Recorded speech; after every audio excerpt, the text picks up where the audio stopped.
taking those ideas of opportunity, designing out opportunities for crime, and thinking more sort of specifically about materials, how can materials reduce those opportunities for crime?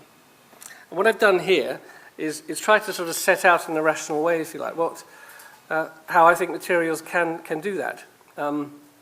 This framework is one that's well known to people in situational crime prevention and designing out crime. And what it does is it identifies 5 ways in which opportunities operate. You can have opportunity. An opportunity is an opportunity because it requires little effort to commit the crime. It can be an opportunity because there's no risk. It can be an opportunity because there are lots of rewards involved if you're successful. Environments that provoke, busy pubs and clubs can provoke violence. And environments where it's very easy to excuse your own behaviour for all sorts of reasons. There are also ones that create opportunities. So if we take that framework and apply it to materials, you can quickly see actually that you can populate this. And there's probably many more examples that you can think of yourselves. But in terms of making it harder to commit crime, screens for bus drivers, and the materials used in those screens are an example of reducing assaults and spitting and so on bus drivers.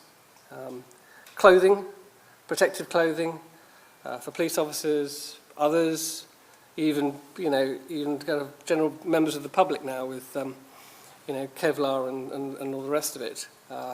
Is an example of materials being used to prevent crime. Currency is a really good example where all of the technology used to make notes much more difficult to counterfeit is a good example. And the drinking vessels too. The drinking vessels project is an example of making it harder to commit the crime. But materials can also make it riskier. So being able to use more glass, for example, in trains, so that you can see right through the centre of a train from top to bottom, is an example of making it riskier because you're increasing supervision, if you like, increasing the chances that you'll be spotted. Drinking straws that detect drugs, date rape drugs in drinks.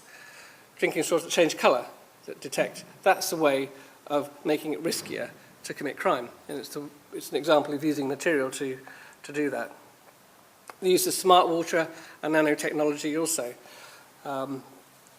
Microdots and all the rest of it is a way of making it easier to detect a crime that's happened. Reducing rewards. A lot of graffiti is done a lot of kids get a sense of reward from graffiti, putting their tags up and so on. If they can't do that, you're reducing the rewards. Personalising property so that second-hand stolen goods market is less active is a way of reducing rewards. Provocations. Image and media is really about how things look. And I'm actually going to come on to that in a minute with some photos. And removing excuses is things like, all the effort that goes into thinking about what kind of colours in signs people can see better. Is orange against black better than blue on red or whatever it is? All of that is about people then not being able to excuse their behaviour by saying, I didn't see the sign. Okay?